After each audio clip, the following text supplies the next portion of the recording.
enfermedades transmitidas por vector es la unidad 8, que constituye prácticamente parte de nuestro examen final. Empecemos. Es importante que ustedes tengan entendimiento de 3 conjuntos, ¿no?, que están entrelazados. El agente patológico, que puede ser virus, bacteria o parásito. El vector como tal, que va a ser el transportador del agente, constituir parte del ciclo, y el huésped susceptible. Lo primero que tenemos que hacer es identificar y definir qué es un vector. Dice que un vector va a ser todo ser, no objeto, todo ser animado, o sea, que tiene vida, capaz de transmitir un agente infeccioso, ya sea bacteria, virus o parásito, desde su reservorio a otro ser vivo. En forma activa, imprimiendo un determinado sentido a la transmisión de acuerdo a la característica. Si vamos a ver qué significa vector, nosotros tenemos que decir que su significado es flecha, ¿no?, que va de un lugar a otro. Yo tengo que diferenciar este vector con un vehículo, ¿ya? Cuando hablo de objetos inanimados, o sea, de cosas, como un celular, estoy hablando de un vehículo que puede llegar a contaminar, ¿no?, con un agente, ya sea virus, bacteria o parásito. Pero cuando hablo de vector, siempre se refiere a un ser vivo de tipo animado. Este puede ser de 2 tipos, ¿ya? Puede ser un vector mecánico o un vector biológico. Cuando yo hablo de vector mecánico, me refiero a las moscas y a las cucarachas. Cuando hablo de vector biológico, me refiero a artrópodos, mosquitos y garrapatas. Es importante que nosotros entendamos esto porque el agente etiológico va a ser aquel agente bacteriano, virus o parásito que me está provocando una patología. Pero cuando yo me refiero a un vector, este vector va a ser un objeto animado, o sea, que tiene vida, pero que se divide en 2 tipos, de tipo mecánico y de tipo biológico. Veamos primero el vector mecánico. El vector mecánico va a ser el que transporta al agente en forma inespecífica, sin que se modifique o se reproduzca. El agente contamina la superficie del vector. Pero vamos a silenciar, por favor, gracias. Tipo de vector mecánico van a tratar a la gente en forma inespecífica sin que se modifique o se reproduzca dentro de este agente, ¿ya? Es simplemente este agente mecánico se está contaminando, ya este vector mecánico se está contaminando con algún tipo de agente solamente, ¿ya? Puede estar contaminando su boca, ¿no?, o el tubo digestivo, nada más. ¿Cómo va a ser su mecanismo de transmisión? Por contaminación. ¿Qué quiere decir por contaminación? Cuando el agente es depositado por el vector sobre el huésped, o sea, este vector, como la mosca, se ha posado sobre ¿no? Se ha contaminado. Y esas patitas contaminadas con algún agente, por ejemplo, si hablamos de la antamueba histolítica, va y posa sobre la superficie de una la piel del huésped susceptible lo ha contaminado.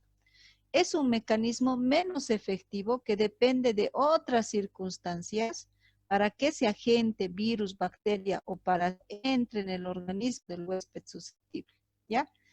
Este agente infecta al hospedero, ¿no?, a través de secreciones glandulares u otros fluidos o restos de este artrópodo que está contaminando simplemente la superficie del huésped susceptible. Ahora es diferente el vector biológico. ¿Cuándo se dice que es vector biológico? Cuando se transforma, lo que asegura una transmisión efectiva y prolongada. ¿Qué quiere decir? Dentro de este artrópodo, el virus, la bacteria o el parásito cumple un ciclo de multiplicación. el vector va a formar parte de ese ciclo que requiere ese agente para poder producir patología en el huésped susceptible. ¿Cómo va a ser su mecanismo de transmisión? A través de inoculación. ¿Qué quiere decir? Este mosquito tiene que inocular a ese agente, virus, bacterio, parásito dentro del organismo del huésped susceptible, ¿no? Va a introducir al agente infeccioso al huésped por medio de una picadura. Es un mecanismo de transmisión altamente efectivo propio de los insectos hematófagos.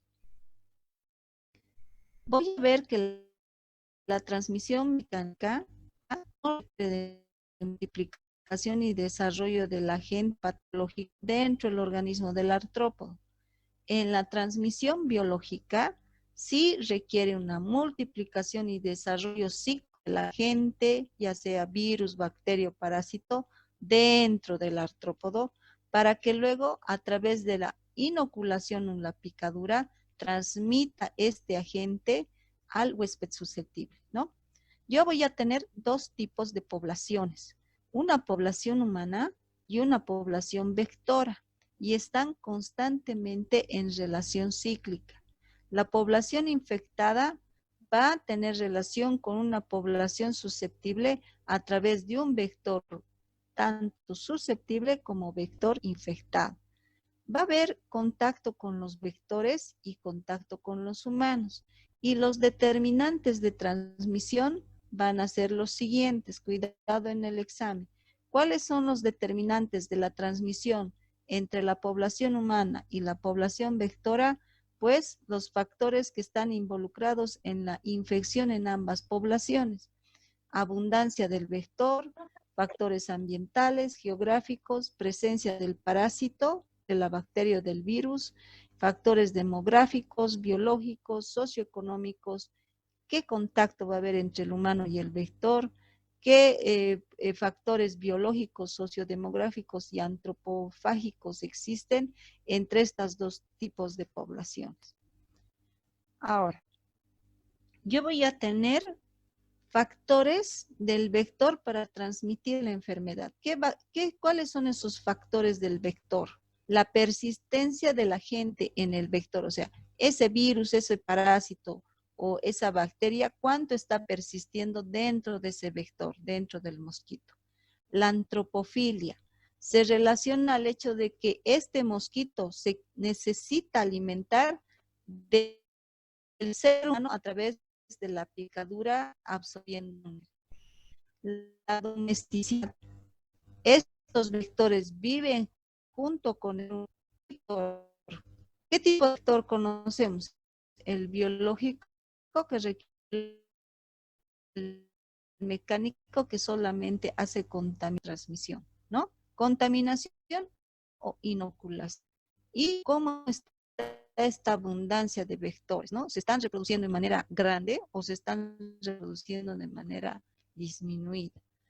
Ahora, en relación a los factores del medio para que exista esta transmisión de enfermedades, va a estar relacionado el clima, la geografía, la vivienda, la contaminación, la susceptible. ¿Qué enfermedades van a transmitir estos vectores? Pues muchas. Dengue, tifus, paludismo, chagas o amebiasis. ¿Cómo? A través de un vector. Para transmitir a la gente que es un flavivirus. Tifus en humanos, obviamente el vector, y me va a transmitir a la gente que es la riqueza. En el paludismo, el vector va a ser el anófilis y el agente va a ser el Plasmodium vivax. Para la enfermedad de Chagas, el vector es el triatomino y el agente que me está transmitiendo es el Trypanosoma cruzi. Para la amebiasis, el vector mecánico va a ser la mosca y el agente que está siendo transportado va a ser la antamoeba histolítica. Ahora, con respecto a las actividades para el control de estos vectores, yo voy a tener la lucha química como las fumigaciones, ordenamiento ambiental, ¿ya?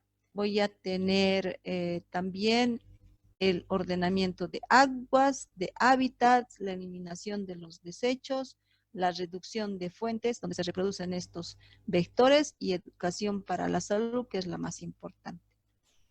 En relación al manejo que se tiene que tener para el control de estos vectores, según la Organización Mundial de la Salud, dice y define que el manejo ambiental para el control de los vectores como la planificación, organización, implementación, monitoreo de las actividades para su modificación y manipulación de factores ambientales o esa interacción con el hombre con miras de siempre prevenir y minimizar la propagación del vector y reducir el contacto entre patógenos, vectores y el ser humano, se va a dar a través de dos estrategias o de dos opciones. Primera opción, pregunta de examen, modificación ambiental. ¿A qué se refiere modificación ambiental?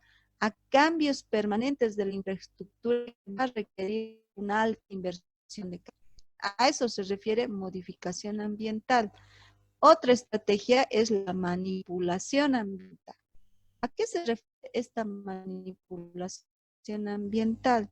A aquellas acciones recurrentes para lograr condición temporal desfavorable para esa reproducción de vectores.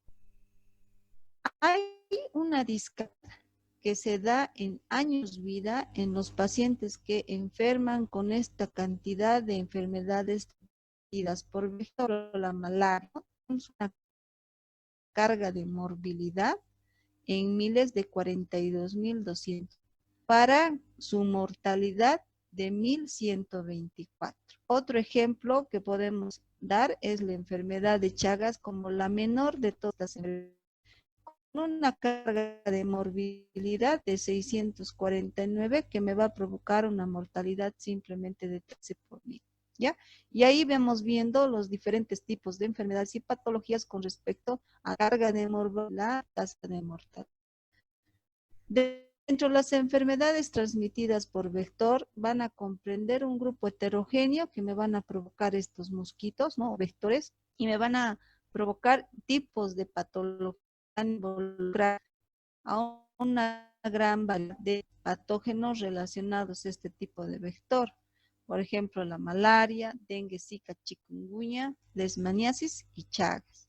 Si yo necesito saber con relación al vector, estamos hablando del vector, el que va a ir y va a trasladar al agente etiológico, para la malaria sería el mosquito Anopheles. Para el dengue, el mosquito Aedes aegypti y Aedes albopictus.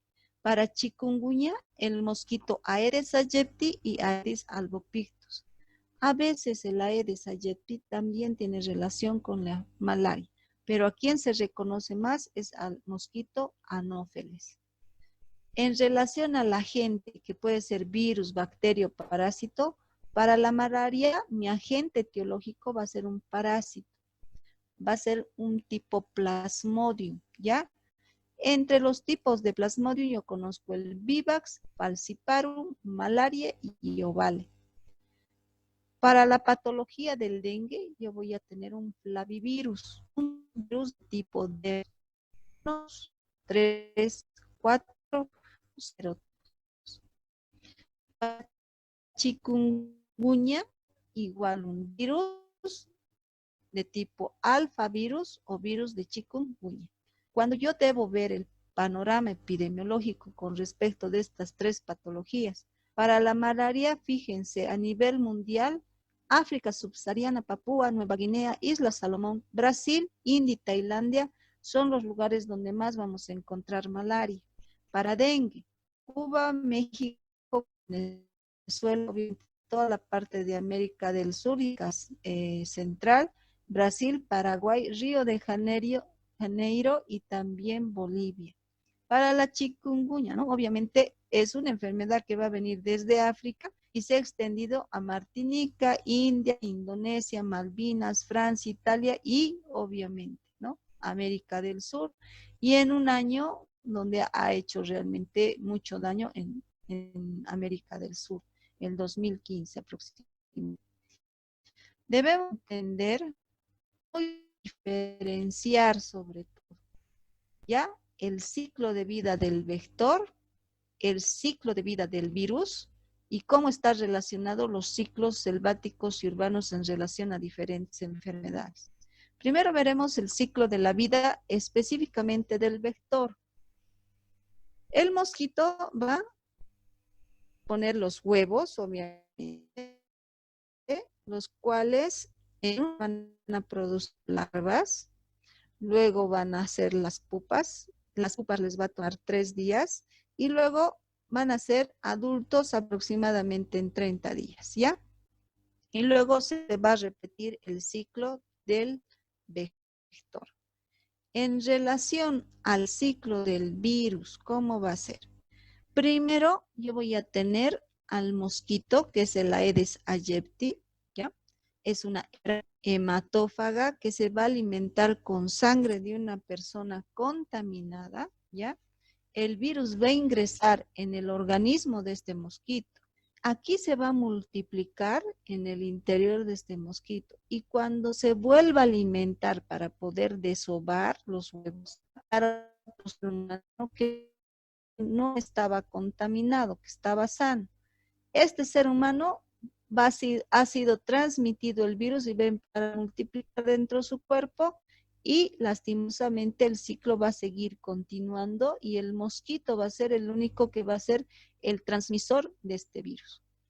Debemos entender que van a haber distintos ciclos para el dengue, zika y chikungunya con relación al ciclo selvático y el ciclo urbano que va a provocar el problema de la patología del dengue. Para la zika va a haber un ciclo selvático africano de donde se ha transportado a un ciclo urbano para poder producir zika. Para chikungunya era un ciclo enzootico y luego se ha transportado hacia un ciclo epidémico, ¿no es cierto?, hacia el lugar urbano, ¿no?, con el Aedes aegypti. ¿Qué más tenemos que ver? Esto, el ciclo de vida del vector. Habíamos dicho que todo va a iniciar de un huevo, una pápula, hasta su forma madura, pero hay una diferencia entre paludismo, dengue y chikungunya. En condiciones naturales con respecto del paludismo, el proceso de maduración de los huevos del paludismo va a ser entre 10 y 14 días y se puede acelerar hasta 5 días. ¿Cuál es la diferencia? Para los huevecillos del dengue y chikungunya solamente me va a requerir de 2 a 3 días, ¿ya? Es por eso que hay muchísimo más casos de dengue y chikungunya que lo que existe para el paludismo. Ahora, ¿cuál va a ser el mecanismo de transmisión? Yo tengo un mecanismo de transmisión para el paludismo, para el dengue y para la chikungunya que van a ser prácticamente los mismos, ¿no? De un huésped enfermo a través de un vector hacia un huésped sano. Primero, en el paludismo, yo voy a tener la proximidad del huésped humano, el vector, ¿no? La infección sanguínea que se va a producir, la multiplicación a nivel del hígado, luego este ser puede hacer una contaminación vertical a través del útero y luego hay un ciclo de transmisión de la malaria con esporozoitos de Plasmodium ya con el zancudo contaminado, ¿no? Con el mosquito contaminado. En el ciclo de la transmisión del dengue lo mismo. Yo voy a tener al mosquito sano que va a ir a picar a la persona enferma, el mosquito ya multiplica el virus dentro del mismo, va a ir hacia una persona sana, la va a contaminar y la va a conformar en otra persona enferma. Para el chikungunya, igual, el mosquito infectado va, pica a una persona que tiene chikungunya, zika, ya está contaminado y pasa a contaminar a personas que se constituyen contaminadas con la enfermedad. En relación al periodo de incubación, va a ser distinto. El paludismo, desde el primer día que te pica el mosquito, puedes tener síntomas a partir del séptimo, décimo día y quinto día cuando se alarga demasiado este periodo de incubación. Los síntomas se van a dar desde el primer día que le ha picado, se va a dar la aparición al cuarto hasta el 14 días, ¿ya? Va a ser más corto el periodo de incubación. Para virus del chikungunya, desde el primer día que ha picado el mosquito, ya vamos a tener y posiblemente se pueda alargar hasta un séptimo día máximo. De estos tres, ¿cuál tiene un periodo de incubación más largo? Paludismo. ¿Cuál tiene el más corto? Chikungunya. Dentro de las manifestaciones clínicas que podemos observar, vamos a tener que para el Zika, ¿no? Va a presentarse con escalofríos, fiebre, sudoración, anorexia, creciente, malestar general, anemias y esplenomegalia. ¿Ya? ¿Se escucha? ¿Está bien? Sí, doctora. Ok, ya pensé que no. Sí, doctora. Ok, gracias. Para el dengue, yo voy a tener una fiebre mayor a 38 grados centígrados, ¿ya? La fiebre es muchísimo más fuerte para el dengue. Voy a tener dolor retroauricular, artralgias, mialgias, eritema, exantema, náuseas, vómitos y diarrea. Con chikungunya, obviamente va a haber fiebre, artralgias, poliartritis, dolor de espalda, cefalea y erupción cutánea. ¿Ya? Esto es lo que me va a diferenciar del dengue y del Zika. Yo voy a tener también formas graves. ¿Ya? Para la malaria, la forma grave va a ser la alteración del estado de conciencia, postración, incapacidad para alimentarse, múltiples convulsiones, choque, ictericia, porque obviamente se está reproduciendo el virus en el hígado, hemoglobinuria, sangrado, fiebre mayor a 40 grados y edema pulmonar. Cuando hablo del dengue y sus formas graves, yo voy a ver el dengue hemorrágico, ¿no? Con esa disminución de plaquetas, fuga plasmática, petequias, equimosis, púrpura, hemorragias visibles y no visibles, prueba de torniquete positiva. En relación a la chikungunya, yo voy a tener tres fases. Una aguda, subaguda y crónica. ¿Cómo va a estar caracterizada la fase aguda?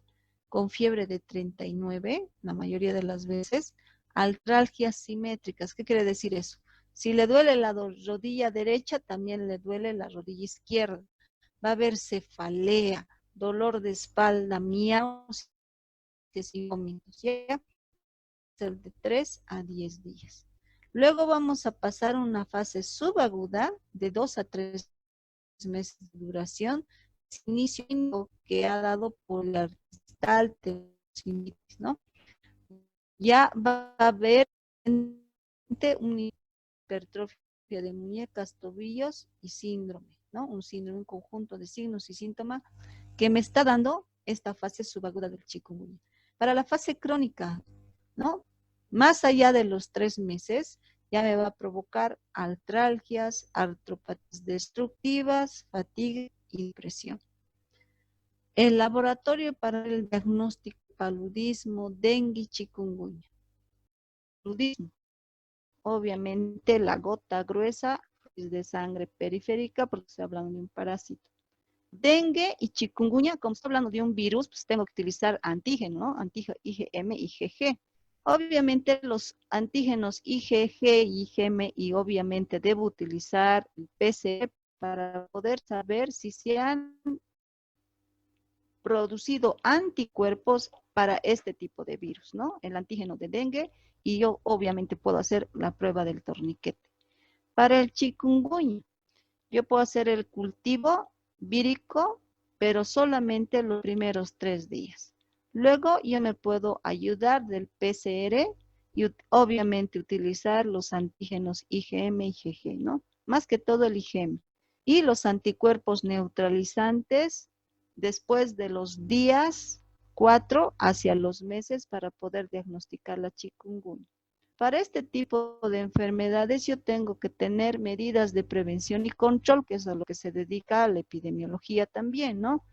Y dentro de las acciones generales para realizar el control de este vector de dengue, zika y chikungunya, obviamente va a ser lo que nosotros conocemos, ¿no? Como medidas de higiene y limpieza en el hogar.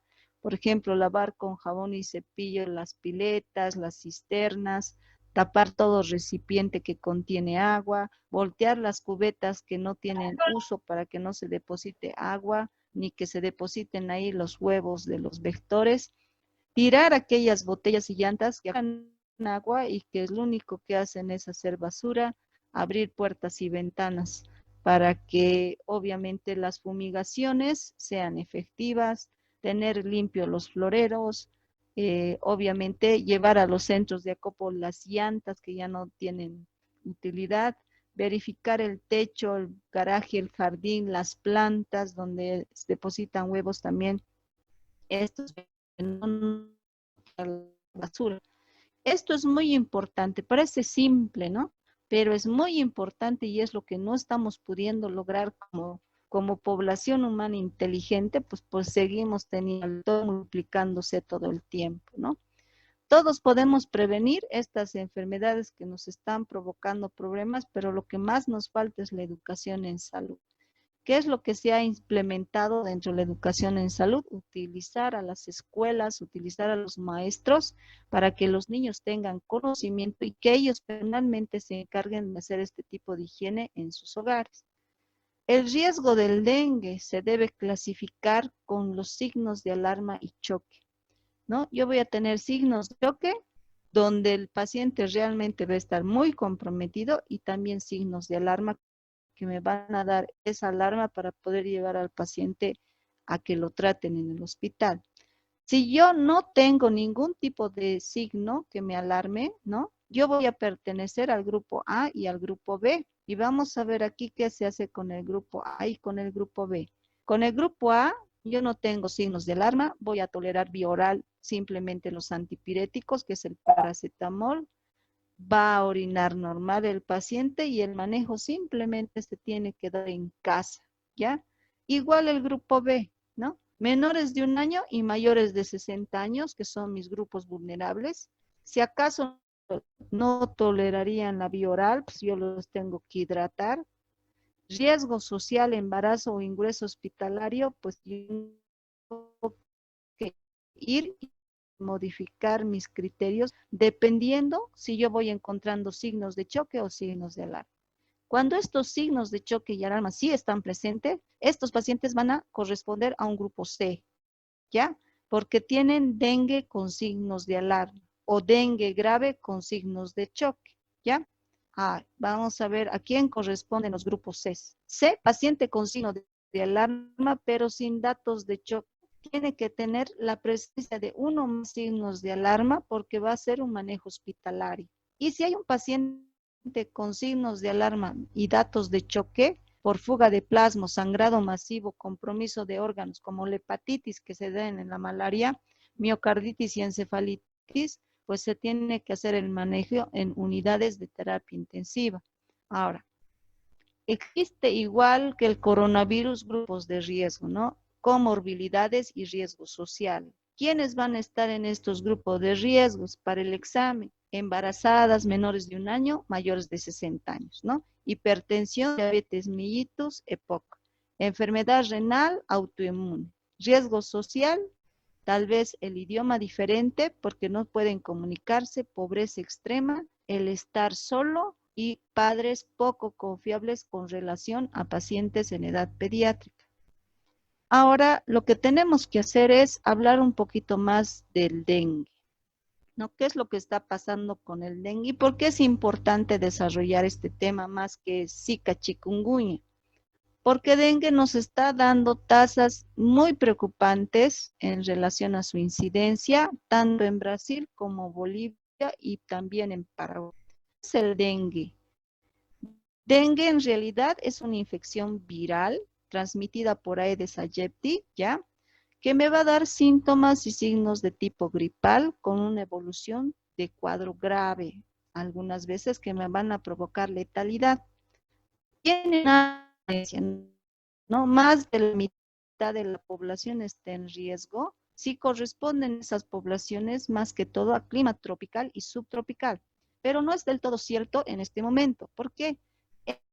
Este Aedes aegypti se ha podido adaptar al tipo de temperatura que tenemos en los valles, ¿no? Ahorita ya tenemos Aedes aegypti en Cochabamba, y eso que Cochabamba no es tropical, y yo supongo que hay otras ciudades que también tienen al mosquito que ha ido adaptando a este tipo de clima. Ahora no hay tratamiento, ¿no? No es específico para el dengue el tratamiento, simplemente prevención y control del vector.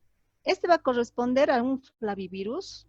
Vamos a tener 4 serotipos, ¿no? Que están estrechamente aparentados, o sea, tienen la misma familia. El DEN1, DEN2, DEN3, DEN4. Yo voy a tener un dengue clásico y un dengue hemorrágico, ¿ya? Dengue es un virus. Y ustedes recuerden siempre esto. Cada vez que existe un virus, ¿ya? Yo tengo que tomar en cuenta que el virus constantemente se está mutando, ¿ya? Y estamos viendo aquí en el dengue del grupo de flavivirus que yo tengo 4 tipos estrechamente aparentados, ¿ya? O sea, tienen relación entre ellos. Lo que me preguntaba su compañero es que cuántas veces me puede dar dengue. Fíjense, aquí hay varios serotipos.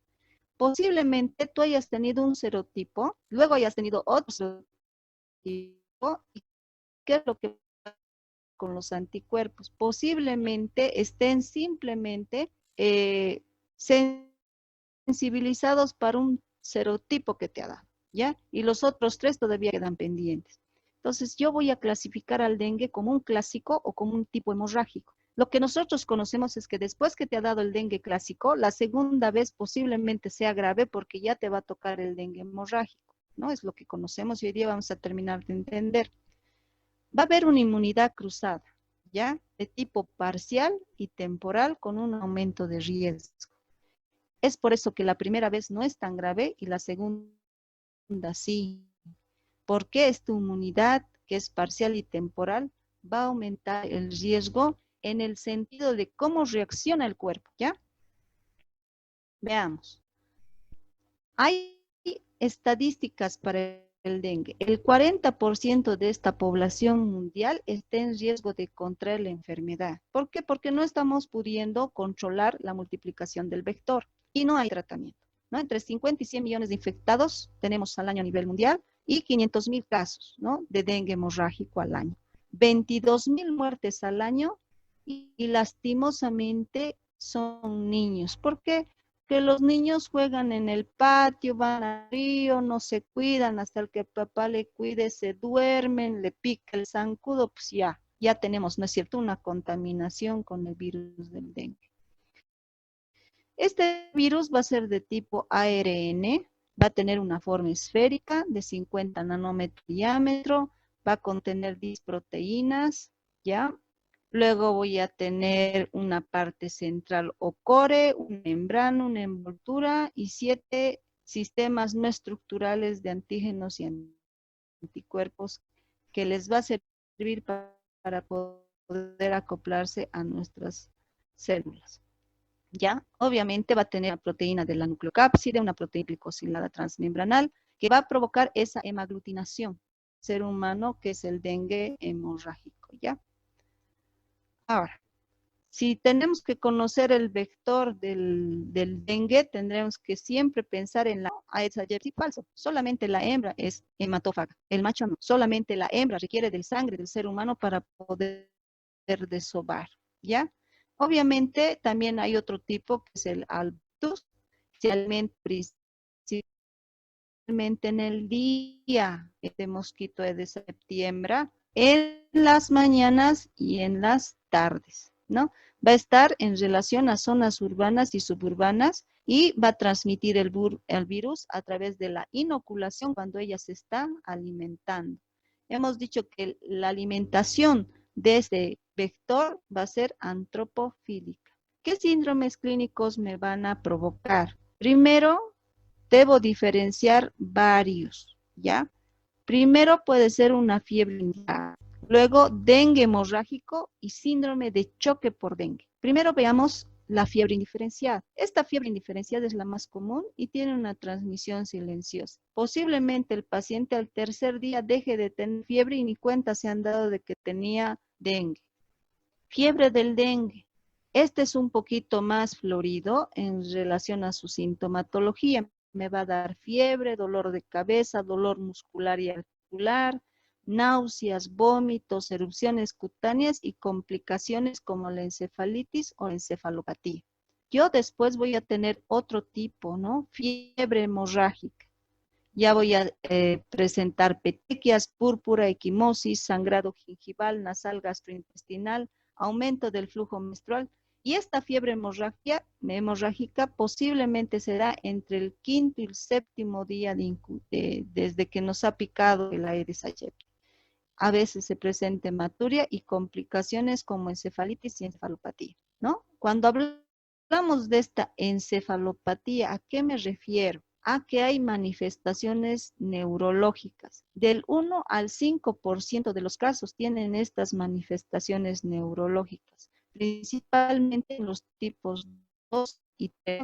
Encefalopatía como edema cerebral, microhemorragias o franquihemorragia focal a nivel del cerebro.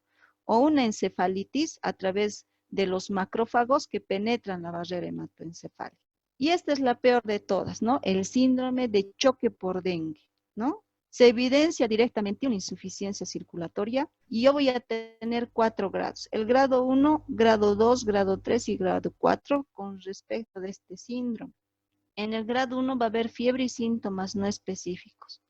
Grado 2, el grado 1, o sea, todo esto más sangrado espontáneo. Grado 3, voy a tener señales de insuficiencia circulatoria, aceleración y debilitamiento del pulso, ¿no? Estrechamiento de la tensión superficial, hipotensión y piel fría. El grado 4 va a ser un choque profundo, pulso y presión no detectable y consiguiente muerte del paciente infectado. ¿Qué factores de riesgo yo tengo para este tipo de problema como el dengue, ¿no? Quiero diagnosticar si hay o no hay dengue. Yo estoy pensando que tengo fiebre y parece una de tipo Aedes aegypti. Pues los primeros 3 días yo no voy a tener ningún tipo de inmunoglobulina, ni el IgG, ni el lo único que nos puede dar los datos son los síntomas y el hecho de haber tenido una lesión de picadura de zancudo, ¿ya? Nada más, no tenemos otra cosa, tenemos que esperar unos días después para poder eh, realmente diagnosticar de la manera de con el PCR y las inmunoglobulinas que tenemos presentes en suero, que van a hacer que vamos a ver después, ¿no? Los antígenos que nos están quedando. Ahorita vamos a llegar a eso. Dentro de los factores de riesgo, obviamente, esta infección secuencial de dengue, ¿no? Yo no sé, tal vez ya me ha dado dengue, ni cuenta me he dado, tal vez simplemente ha sido una fiebre leve. El serotipo viral hace mucho, porque hemos visto que hay 4 serotipos, de 1, 2, 3 y 4. La raza tiene que ver también con esto del riesgo, del factor de riesgo de dengue, edad, factores genéticos, estatus nutricional y el sexo. Hay mayor riesgo en infecciones secundarias, ¿qué quiere decir? Cuando son repetitivas. Hay mayor riesgo en localidades donde hay más de 2 serotipos en circulación simultánea. ¿Qué quiere decir esto? Si yo me voy a un lugar tropical donde tengo tasas de morbilidad altas de dengue y hay más de un serotipo circulante y se va a contaminar y me va a contaminar con 2 tipos o 2 serotipos haciendo que el síntoma y el signo sean muchísimo más difíciles de sobrellevar. La raza como factor de riesgo, estamos hablando desde el punto de vista de los genes, ¿no? Que nos van a dar cierto tipo de resistencia. El caucásico y el asiático, al menos 5-1, tiene mayores problemas o factores de riesgo que el versus del gen africano. Ahora, lo que me preguntaba, ¿no? ¿Cómo hacemos el diagnóstico diferencial? ¿Es una gripe? ¿No será que tengo dengue? Y lo que nos ha pasado actualmente, ¿no? En el contexto en el hospital. Doctora, tengo fiebre, tengo malestar, me duele mi cuerpo, creo que tengo coronavirus. Se le hace la prueba negativo para coronavirus, positivo para dengue. Y el diagnóstico diferencial, y ojo, para el examen, ¿no? Puede ser igual los signos y síntomas para la gripe, malaria, sarampión, rubioso, fiebre tifoidea, leptospirosis, meningococcus meningocococemia, septis bacteriana, infecciones por riquecias, ¿no? De las picaduras de pulga a veces. Y otras fiebres hemorrágicas virales. O sea, imagínense poder hacer un diagnóstico diferencial solo con signos y síntomas. Ahí va, y en especial atención, la historia clínica, ¿no? ¿Qué ha hecho hace 5 días? ¿Usted tiene alguna lesión de picadura? ¿Ha ido a algún lugar donde hay varias cantidad de vectores? Por ejemplo, he ido el fin de semana al Chapare y he vuelto y me he puesto mal. Pues ahí tenemos un diagnóstico diferencial, pero igual voy a encontrar malaria y paludismo. Entonces tenemos que esperar al laboratorio. Y también me preguntaba, ¿no? Hipótesis de la patogénesis. ¿Qué pasa cuando las personas se han infectado, desarrollan anticuerpos neutralizantes? Fíjense aquí, ya estoy neutralizando al virus del dengue aquí, para el serotipo, ¿no? Para el serotipo. Pero si hay otro zancudo que me pica con otro serotipo, pues ya no me sirve este anticuerpo neutralizante, ¿no? Y lo que me va a provocar es un complejo de anticuerpo neutralizante y virus, que al final de cuentas lo único que va a hacer es evitar que los otros anticuerpos vayan a los otros serotipos. Fíjense aquí, ¿no? Hay una infección subsiguiente cuando el anticuerpo preexistente heterólogo forma complejo con el nuevo serotipo del virus infectante, pero no neutraliza al nuevo virus, ¿no? Entonces, como siente que ya lo ha captado, pues al otro que ha venido con el otro serotipo ni lo capta, ¿ya? Es por eso que continuamente nos estamos volviendo a enfermar con otra vez dengue y otra vez dengue, y es lo que me preguntaba su compañero, ¿cuántas veces me puede dar dengue? Bueno, hay una estimulación dependiente de los anticuerpos y es el proceso de ciertas cepas de virus del dengue, ¿no? Complejos con anticuerpos no neutralizantes, y estos pueden ingresar en una mayor proporción a estas células mononucleares, ¿no? Aumentando de ese modo la producción del virus, que es donde se reproduce el virus específicamente, ¿no? Y aquí está el ejemplo, ¿no? Se forman esos complejos de anticuerpo neutralizante y me dejan libres a otros virus sin poder hacer nada. Los monocitos que han sido infectados con este virus van a liberar mediadores vasoactivos, ya produciendo un aumento de permeabilidad vascular, lo que me va a provocar el dengue hemorrágico. Y si yo tengo hemorrágico, posiblemente cree un síndrome de choque del dengue, porque la hemorragia no siempre es visual, a veces es una hemorragia interna, intraarticular.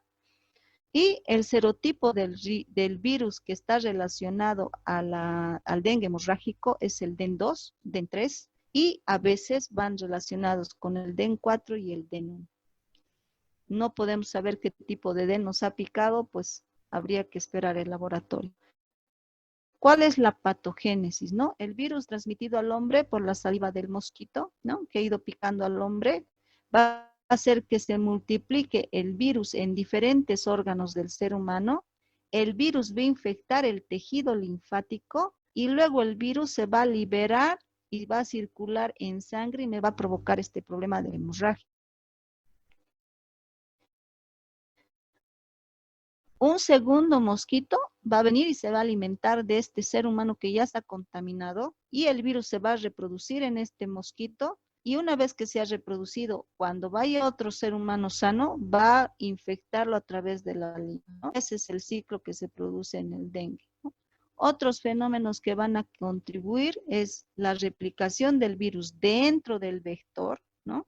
Y la transmisión sexual de machos infectados a hembras, ¿no? Hay ese tipo de transmisión. Y obviamente el ciclo selvático, ¿no? El ciclo selvático de infección. Lastimosamente, los seres humanos estamos ingresando demasiado a los hábitats y sistemas ecológicos de los animales selváticos. ¿Dónde se van a reproducir estos zancudos? Ya con acumulados, y en lugares tropicales hay bastante lluvia, ¿no? Y en las propias macetas, ¿no? Hay que tener especial cuidado las macetas. Con respecto a la epidemiología, rapidito vamos a ir viendo, fíjense cómo están la manifestación de la Aedes aegypti a través del mundo. Aquí tenemos otro mapa del dengue, cómo ha evolucionado en América desde 1980 hasta el 2010 que he podido encontrar, fíjense, ha habido picos y tiene relación también con el calentamiento global. 11 países concentrados, el 95% de las muertes son por dengue.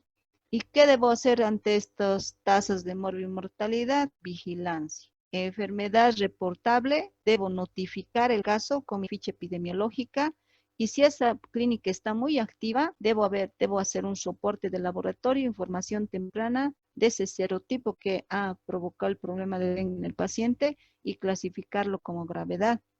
La entomológica, ¿no? Tengo que saber que estos vectores van a tener una distribución geográfica específica, cuál es la densidad de población de estos vectores y qué susceptibilidad tienen a insecticidas, que es lo que se hace constantemente, ¿no?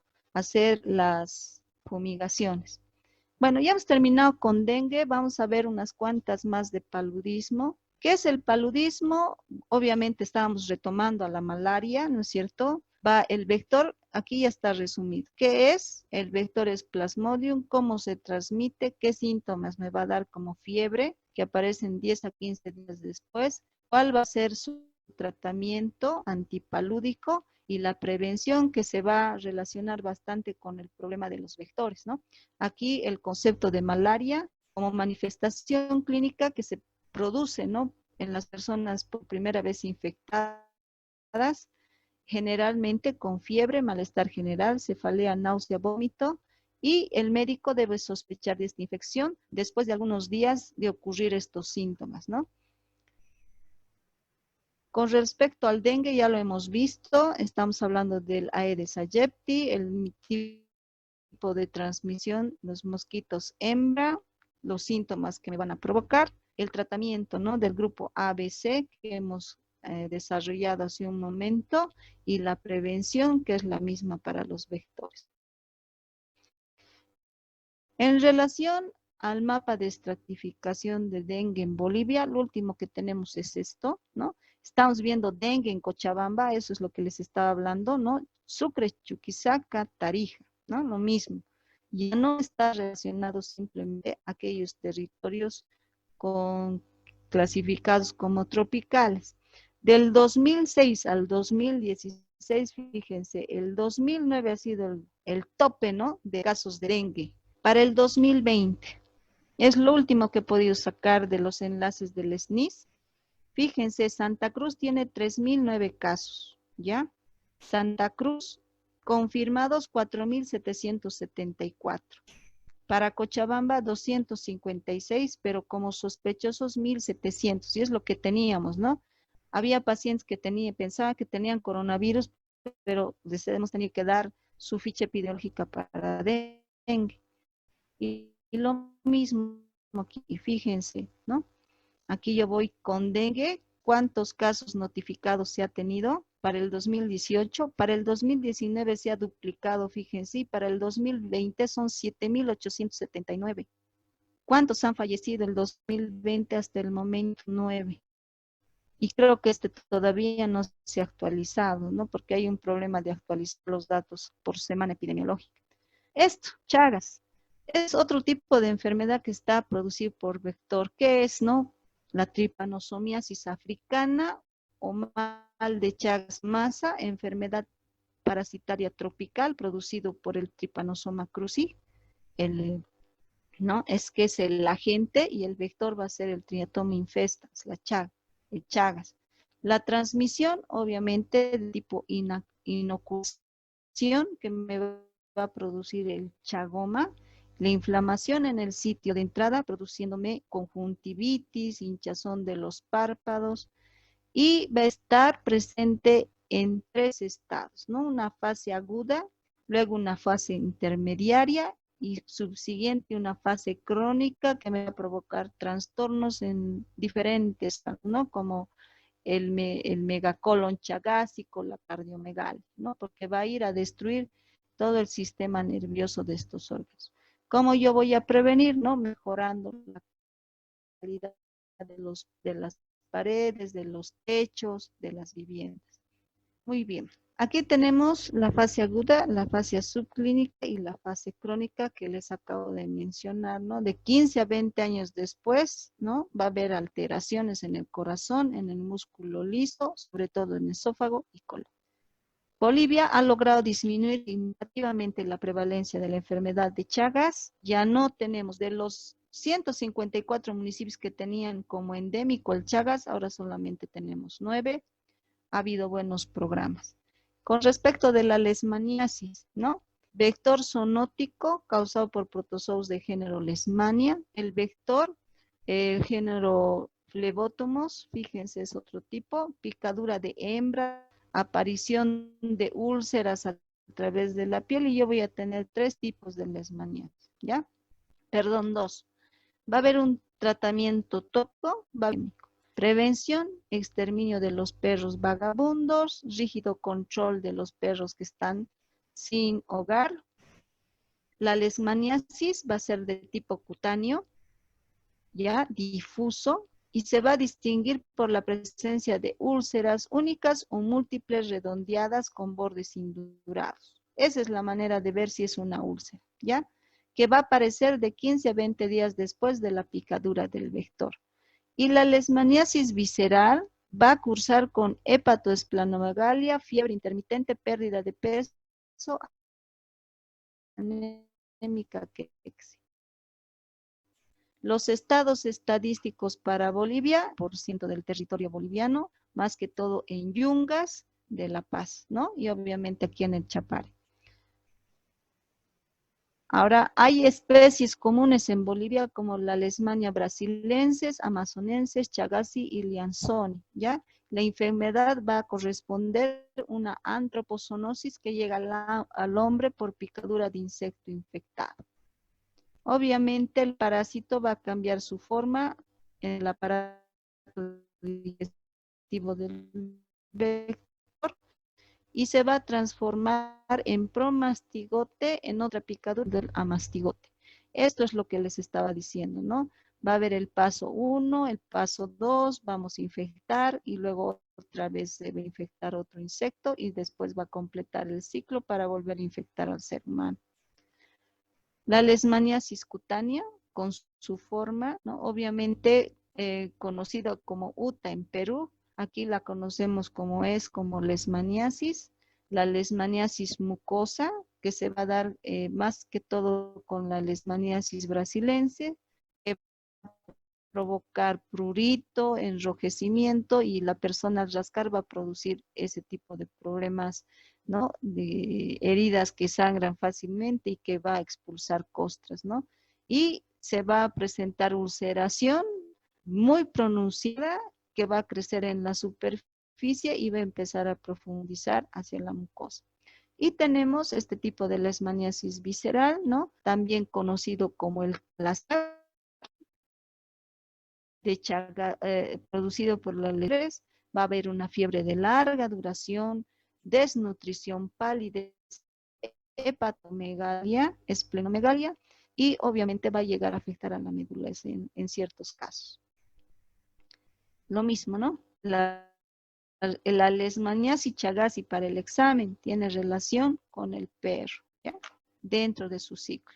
El diagnóstico se va a dar por Giemsa, Romanovsky, Elisa y Montenegro. También vamos a ver de control y prevención, lo mismo, ¿no? Reducción del contacto con el flebótomo. Se puede utilizar procedimientos mecánicos como los mosqueteros impregnados con insecticidas, mallas finas, ventanas con mallas repelentes para mosquitos. Las acciones que podemos tomar para la leishmaniasis, ¿no? Ciertos animales reservorios van a utilizar al oso perezoso, al hormiguero, a los perros que están en la calle, y debemos utilizar también cierta de no hacer desforestación porque estamos ingresando al sistema ecológico de estos animales selváticos.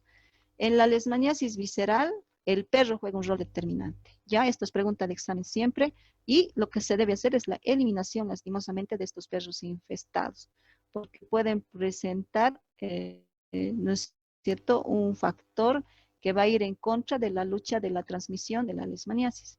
¿Qué vamos a utilizar como tratamiento? El amonio pentavalente, ¿ya? El pentostam se puede usar o el glutantime, obviamente que hay que tener mucho cuidado porque son altamente hepatotóxicos, ¿ya? Imagínense 20 inyecciones de un material oleoso, va a provocar realmente problemas en el paciente. Recientemente se ha descubierto la metilmiltefosina, ¿ya? Que va a tener ciertas ventajas, pero que todavía está en ensayo clínico. Para terminar, ¿no? ¿Qué es lo que tenemos que hacer después de haber visto este tipo de enfermedades que están transmitidas por vector? Obviamente, la aportación de la vigilancia epidemiológica, ¿no? Que es a lo que nos tendríamos que dedicar como la materia de epidemiología.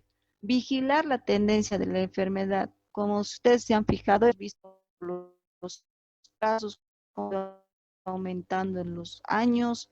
Inclusive uno de ustedes se ha enfermado de dengue en uno de esos años donde se ha presentado una mayor tasa de incidencia de dengue.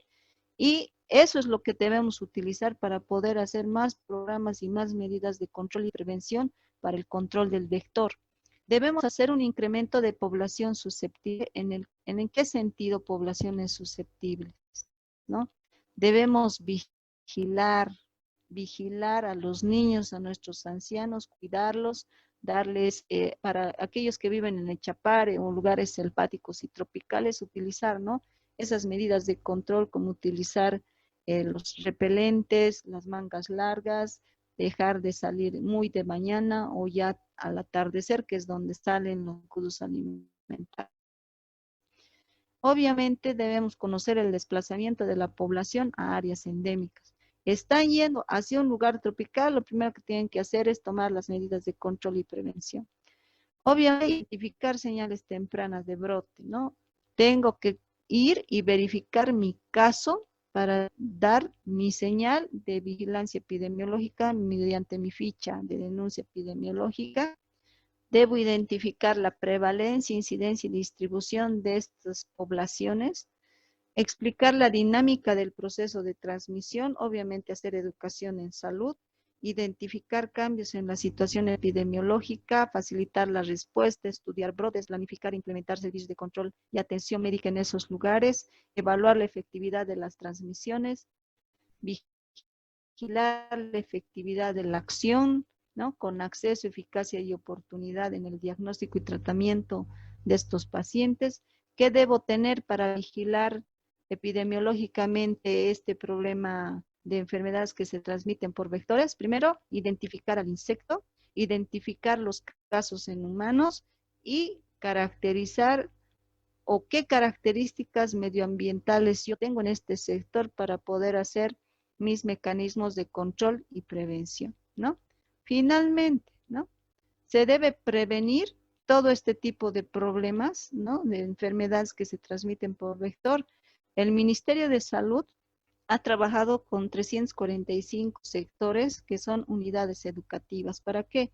Para que los niños sean los que hagan el cambio. Si nosotros pudiéramos un poco analizar, lo más importante son las medidas higiénicas para que el vector deje de reproducirse en estos lugares, ¿no? Y como medida, ¿qué es lo que se ha hecho? Ir a educar a 270,000 estudiantes en áreas endémicas.